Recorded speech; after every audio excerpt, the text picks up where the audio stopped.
ऐसी कई पौराणिक कथाएं हैं जिनमें कहा गया है कि मुख्य रूप से भगवान शिव की तीसरी आंख तभी खुलती है जब वे अत्यधिक क्रोधित होते हैं। भगवान महादेव, जिन्हें वादिदेव के नाम से भी जाना जाता है, हिंदू धर्म के प्रमुख देवताओं में से एक माने जाते हैं।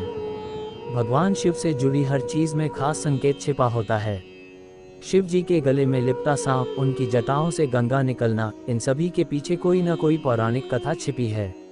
इसी तरह भगवान शिव के 3 नेत्र हैं, इसलिए उन्हें त्रिनेत्रधारी भी कहा जाता है। आइए जानते हैं कि महादेव कैसे बने त्रिनेत्रधारी। भगवान शिव की तीसरी आंख से संबंधित कहानी महाभारत के 6ठे खंड के अनुशासन पर्व में मिलती है। इसके अनुसार एक बार भगवान शिव हिमालय पर्वत पर सभी देवी देवताओं, ऋषि मुनियों और ज्ञानियों के साथ बैठक कर रहे थे। तभी सभा में माता पार्वती आई और उन्होंने उपहास करते हुए भगवान शिव की दोनों आंखों पर अपने हाथ रखकर उन्हें बंद कर दिया। जैसे ही माता पार्वती ने भगवान शिव की आंखें बंद कर दी, पूरी पृथ्वी पर अंधकार फैल गया। इससे पृथ्वी पर रहने वाले सभी प्राणियों में हाहाकार मच गया। तब महादेव ने अपने मस्तक पर एक आंख के आकार की प्रकाश किरण प्रकट की, जिससे संपूर्ण सृष्टि में फिर से प्रकाश फैल गया। तब माता पार्वती ने इसका कारण पूछा तो उन्होंने कहा कि मेरी आंखें जगत की पालनहार हैं। ऐसे में यदि वे बंद हो जाएं, तो संपूर्ण सृष्टि का विनाश हो सकता है।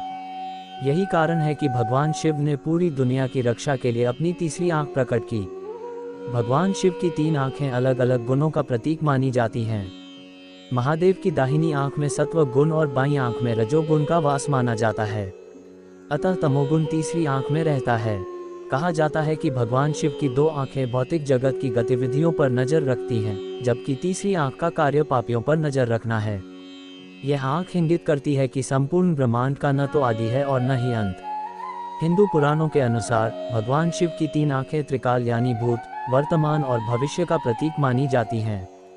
स्वर्ग, मृत्यु और पाताल लोक को भी इन 3 आंखों का प्रतीक माना जाता है। इसीलिए भगवान शिव को तीनों लोकों का स्वामी कहा जाता है। ऐसी कई पौराणिक कथाएं हैं जिनमें कहा गया है कि मुख्य रूप से भगवान शिव की तीसरी आंख तभी खुलती है जब वे अत्यधिक क्रोधित होते हैं। हिंदू धर्मशास्त्रों में वर्णन है कि यदि भगवान शिव की तीसरी आंख खुल जाए तो संसार में प्रलय आ सकता है, जो संसार को नष्ट करने की क्षमता रखता है।